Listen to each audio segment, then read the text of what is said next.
husband has locked himself in our bedroom for the last day. Friday night we got into an argument. He was aggressive, but he wasn't violent. Okay, don't cry. We're going to check on him, make sure he's okay.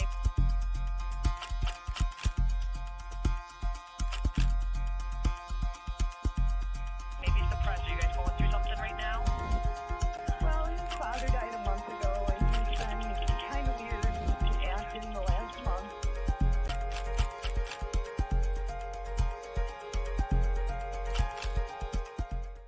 Esta llamada fue recibida por la operadora del 911 la tarde del domingo 22 de agosto del año 2005 en Syracuse, Nueva York. Al otro lado de la línea, Stacy Castor, de 38 años de edad, reportaba con voz frenética que su esposo se había encerrado en la habitación que compartían y que no había salido de ahí en 24 horas.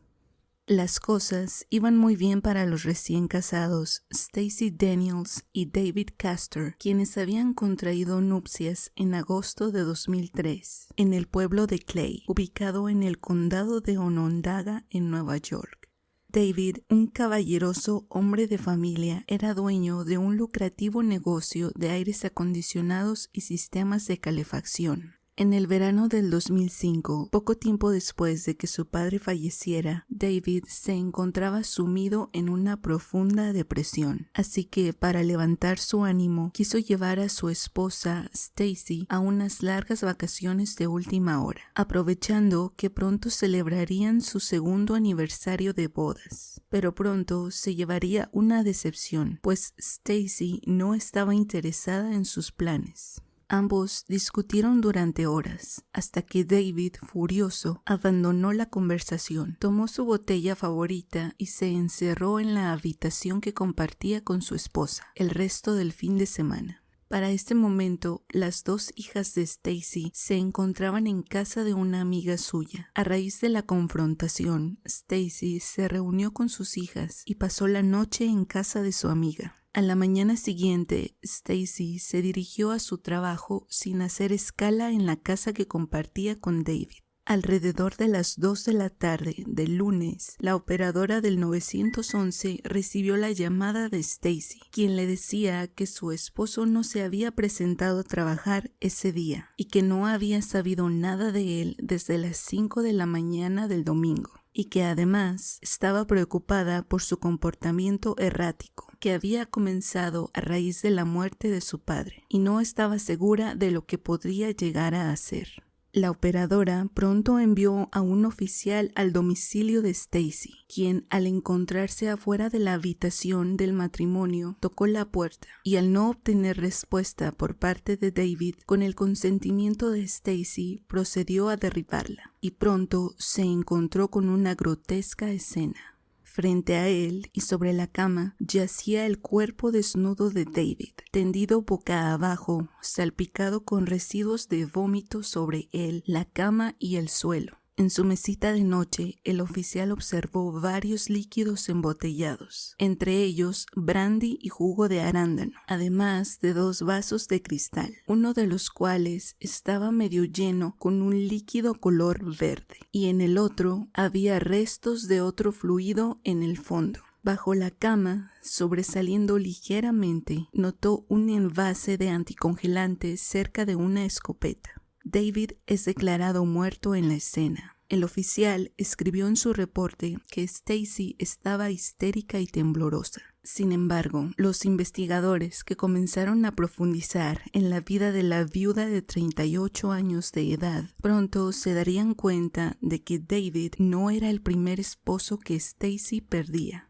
Stacy Daniels, su apellido de soltera, conoció a Michael Wallace cuando ella tenía 17 años, en 1985. Ambos se encontraban en un bar local ubicado en el pueblo de Clay. Michael, 6 años mayor que ella, tenía toda la pinta de ser un rebelde. Vivía la vida salvaje rodeado de alcohol y sustancias prohibidas. Era el alma de las fiestas. A pesar de esto, cualquiera que conociera a la pareja diría que Stacy estaba profundamente enamorada de él, por lo que 3 años después de mantener su noviazgo, decidieron casarse en el año de 1990. Ese mismo año recibieron a su primer hija, a quien nombraron Ashley. Un año después, tuvieron a su segunda hija llamada Bree. A pesar de su paternidad, la inmadurez y estilo de vida de Mike, que alguna vez habían enamorado a Stacy, comenzaron a convertirse en un obstáculo para su relación. La pareja peleaba constantemente a causa del consumo de alcohol y sustancias de Michael, algo con lo que él había lidiado durante mucho tiempo. Stacy trabajaba durante el día como despachadora de ambulancias y Michael como mecánico por las noches. Estos horarios hacían imposible que ambos pasaran tiempo juntos, cosa que tampoco ayudaba a cultivar su relación. Durante un corto periodo de tiempo, Mike estuvo en prisión por manejar bajo los influjos del alcohol. A raíz de esto, después de salir de la cárcel, su comportamiento excesivamente fiestero se redujo dramáticamente. Eventualmente, la pareja cambió de empleos. Mike ahora trabajaba en una empresa que fabricaba aires acondicionados comerciales, y Stacy fue promovida al departamento de facturación de la empresa donde despachaba ambulancias. A pesar de esto, el dinero solo les alcanzaba para lo indispensable.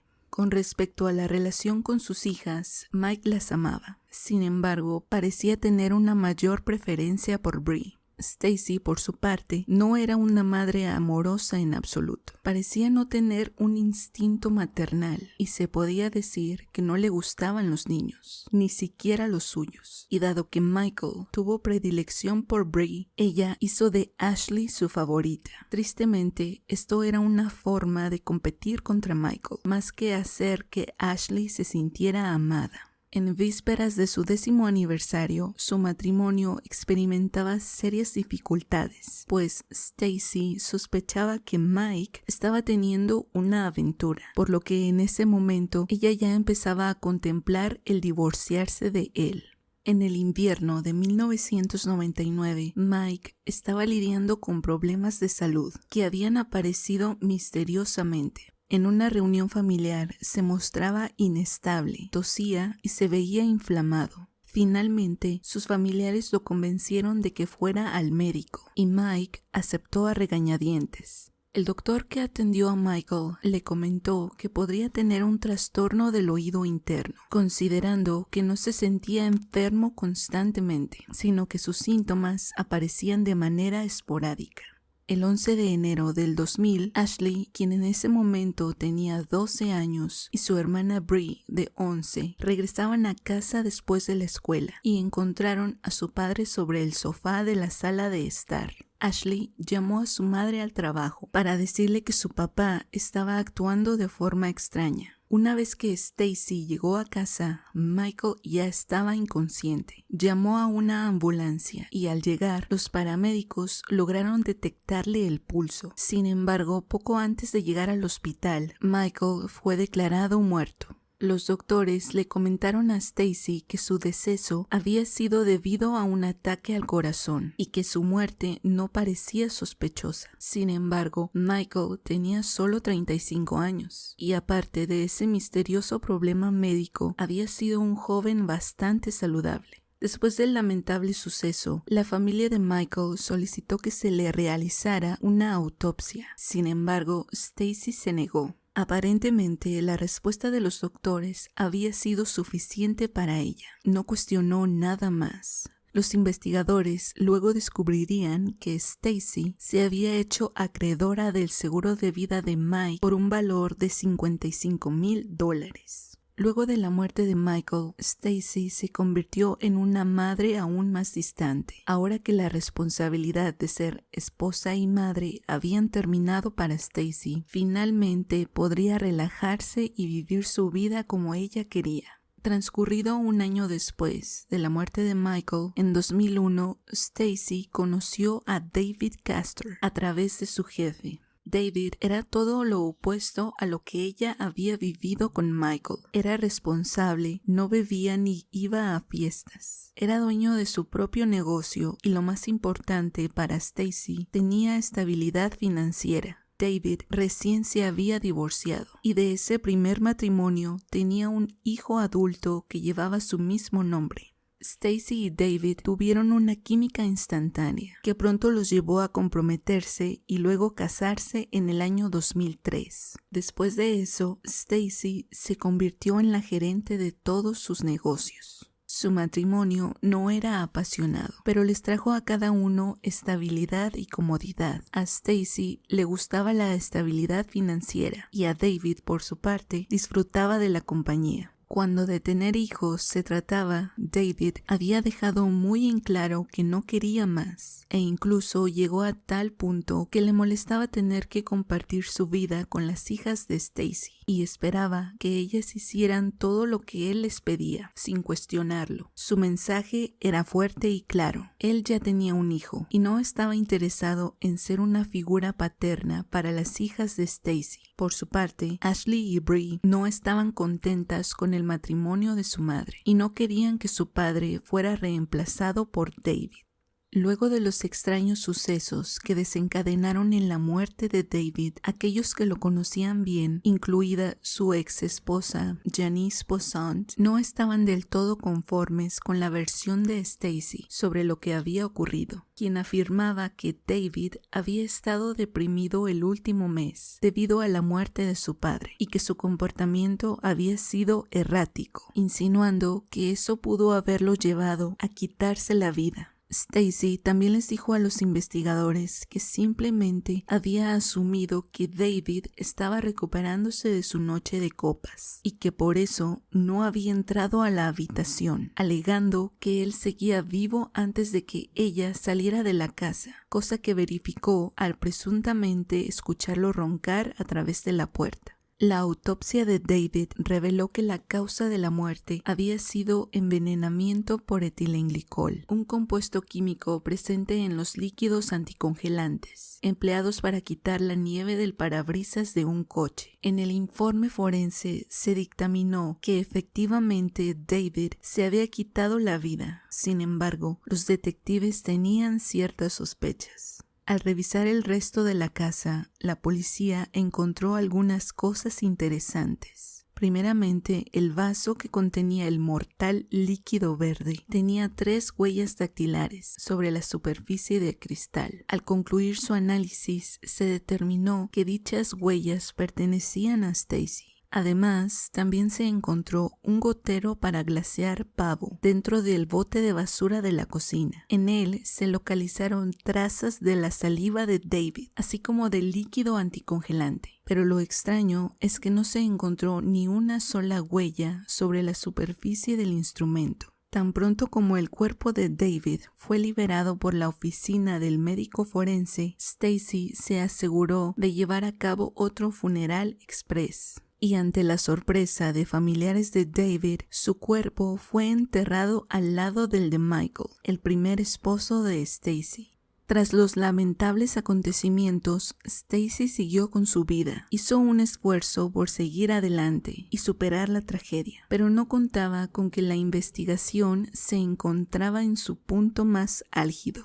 Por otro lado, David, hijo, en medio de la tristeza por haber perdido a su padre, fue sorprendido por la noticia de que Stacy había heredado todo el patrimonio de su padre. Y peor aún, Stacy ya había vendido la compañía de David padre y todas sus demás posesiones, que en total sumaban un monto de aproximadamente $200,000. El detective Dominic Spinelli fue uno de los principales investigadores asignados al caso y confesó haber tenido sospechas sobre Stacy desde el inicio. 3 meses después de la muerte de David, el detective Spinelli se contactó con los investigadores del condado de Cayuga para obtener más información sobre la muerte del primer esposo de Stacy y pudo observar que había similitudes en las 2 muertes. En el reporte, Stacy aseguraba que Michael tenía todo tipo de problemas médicos, así que Spinelli solicitó la historia clínica de Michael, solo para encontrarse con que lo peor que le había pasado era que tenía una hernia. Pronto estaba quedando claro que Stacy no estaba diciendo la verdad. La policía sospechaba que ambos esposos habían sido envenenados con anticongelante, una muerte dolorosa en la cual se forman cristales en los órganos de la víctima. Los investigadores decidieron llevar la investigación más lejos, primero exhumando el cuerpo de Michael para ver si sus órganos contenían esos reveladores cristales que solo se asociarían con el anticongelante. Pero antes de eso tenían que reunir las pruebas suficientes para establecer una causa probable y que la exhumación fuera autorizada. Y un año después lo consiguieron. El 5 de septiembre de 2007, los restos de Michael fueron exhumados para llevar a cabo la autopsia. Inmediatamente se confirmó que su muerte no había sido a causa de un ataque al corazón. Sus órganos mostraban los cristales característicos de envenenamiento por etilenglicol. Después de aproximadamente 2 años de investigación, la policía estaba convencida de que ya era hora de mirar más de cerca a Stacy, por lo que se aprobó la colocación de cámaras en la casa de los Castor, así como en el cementerio donde Michael y David habían sido enterrados, y ambos sitios fueron monitoreados las 24 horas. También se intervinieron tanto el móvil de Stacy como su línea fija. A raíz de esto, los investigadores se dieron cuenta de que Stacy había estado en el cementerio poco después de que el cuerpo de Michael fuera exhumado. El 7 de septiembre de 2007, los detectives se presentaron en la casa de Stacy para llevarla a la estación de policía y poder interrogarla. Le preguntaron sobre la muerte de David, pero omitieron deliberadamente el hecho de que ya habían realizado la autopsia a los restos exhumados de su primer marido, Michael. Stacy fue tomada por sorpresa y parecía extremadamente confundida. Aparentemente no tenía idea de que estaba siendo investigada. De inmediato se percató de la línea que estaban siguiendo los investigadores. Las preguntas del detective Spinelli provocaron en Stacy una reacción notablemente sospechosa. El detective le cuestionó si recordaba en cuál vaso había vertido el jugo de arándano. Ella miró la foto que Spinelli le había proporcionado y dijo: "Cuando vertí el anticongelante, yo..." Luego se detuvo a media frase y corrigió: "Quiero decir, me refiero al jugo de arándano." Pero era demasiado tarde. El detective había presenciado su desliz y pronto Stacy lo acusó de que estaba tratando de inculparla e inmediatamente detuvo el interrogatorio y solicitó un abogado. Mientras tanto, la investigación continuó y los investigadores ahora se enfocaron en las hijas de Stacy. Primero acudieron a la escuela de Ashley, la hija mayor, que ahora estaba en la universidad, para entrevistarla. Se sorprendió cuando escuchó las acusaciones sobre su madre y que su padre en realidad había muerto por envenenamiento con anticongelante. Se rehusó a creer en las palabras de los investigadores y una vez que ellos se fueron, inmediatamente llamó a su madre. Stacy, por su parte, se interesó más por preguntarle a su hija sobre su conversación con los detectives. Durante esta llamada, la policía no encontró nada que incriminara a Stacy. Más tarde, cuando Ashley arribó a casa, su madre Stacy le sugirió que tomaran un trago juntas para olvidarse de la mala experiencia con los investigadores y porque además habían tenido un día muy duro, en palabras de Stacy. A la mañana siguiente, el 13 de septiembre de 2007, Ashley despertó con resaca, producto de la noche de copas con su madre, y al regresar de la universidad ese mismo día, Stacy la indujo a repetir lo ocurrido la noche anterior, esta vez para celebrar por adelantado su cumpleaños número 21. En ambas ocasiones, Ashley bebió sin dudar el cóctel que su madre preparó para ella. Minutos después comenzó a sentirse cansada, así que prefirió irse a la cama. Al día siguiente, el 14 de septiembre de 2007, la hermana de Ashley, Bree Wallace, la encontró respirando con dificultad. Corrió de inmediato con su madre, quien rápidamente marcó el número de emergencias y le dijo a la operadora que su hija había consumido alcohol y algunos medicamentos. My daughter, I believe, has taken some pills. Is she conscious? Yes, she's normally I'm leaning over her. Ashley is having trouble, I think. It sounds like there's something in her throat. Ashley. Mientras Stacy estaba al teléfono, Bree encontró una carta escrita a computadora de unas 750 palabras y que aparentemente había sido elaborada por Ashley, pues su nombre, también mecanografiado, figuraba como firma al final de esta. En dicha misiva confesaba ser responsable del asesinato de su padre y padrastro, razón por la cual también había decidido quitarse la vida. La fiscal de distrito, Christine Garvey, señaló más tarde que Stacy quería que la persona que atendió la llamada al 911 supiera de la existencia de la nota presuntamente dejada por Ashley. Afortunadamente, Ashley sobrevivió, a pesar de que los médicos revelaron que había estado a tan solo 15 minutos de morir, además de que en su cuerpo se habían encontrado restos de varios medicamentos. Una vez que despertó en el hospital, Ashley fue cuestionada por la carta aparentemente escrita por ella, a lo que respondió negando rotundamente todo lo dicho en el contenido de la misma. Ese día en el hospital, Stacy fue arrestada y acusada del asesinato de David Castor y del intento de asesinato de Ashley. Los investigadores estaban convencidos de que quienquiera que hubiese escrito la nota también cometió los asesinatos. Por esta razón, la policía envió la computadora familiar a un especialista en pruebas informáticas. El documento había sido creado en Microsoft Word y gracias a las marcas de tiempo que dicho software almacena, se pudieron observar numerosos borradores de la carta. El último, escrito el 12 de septiembre a las 2:27 de la tarde, momento en el que Ashley se encontraba en la escuela. Esto probaba que la carta no había sido escrita por ella. Aunado a eso, les llamó la atención una palabra que se repetía varias veces a lo largo del escrito, cuyo error ortográfico hizo que todas las miradas se enfocaran en Stacy, ya que días antes, cuando había sido interrogada por los detectives, había pronunciado la palabra anticongelante exactamente igual que como ahora había quedado plasmado en la carta.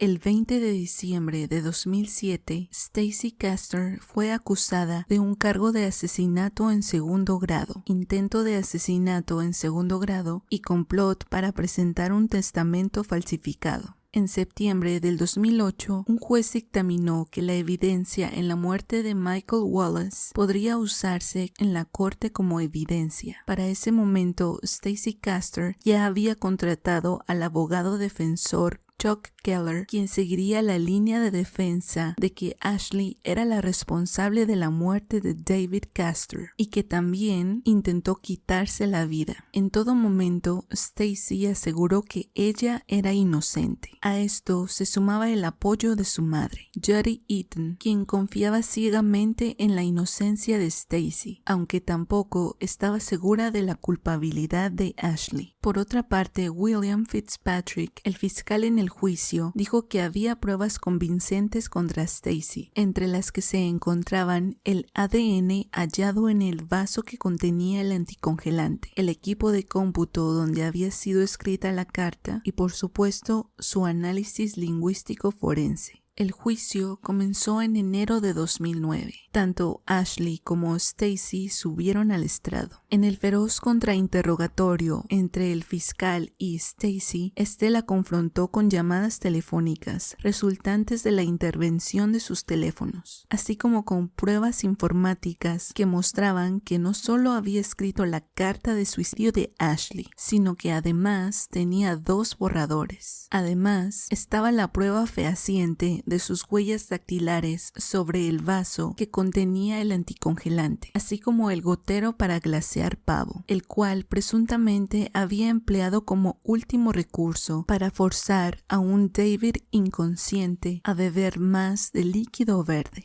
Con todas las pruebas y testimonios, y después de 4 días de deliberación entre el jurado, Stacy fue declarada culpable de los 3 cargos que se le imputaron. Durante el veredicto, Stacy no mostró ninguna señal de arrepentimiento o remordimiento. Nada. Permaneció imperturbable, y en su rostro no había expresión alguna. El 5 de marzo de 2009, Stacy, ahora de 41 años, fue sentenciada a cadena perpetua, pudiendo solicitar su libertad condicional después de 50 años. Luego de la sentencia, Ashley, entre lágrimas, dirigió unas últimas palabras a su madre. Odio a mi madre por arruinar tantas vidas. ¿Qué le dio el derecho para jugar a ser Dios con las personas? Nunca supe lo que era el odio hasta ahora, y aunque la odio, aún la amo. Era mi mejor amiga también. Hubiera hecho cualquier cosa por ella, pero en lugar de eso, ella decidió que quería matarme. A pesar de la sentencia, Stacy mantuvo su inocencia. No maté a Michael Wallace. No maté a David Castor y no intenté matar a mi hija, punto. Y nunca diré que lo hice. Stacy no volvió a ver o a hablar con sus hijas después de que fue arrestada.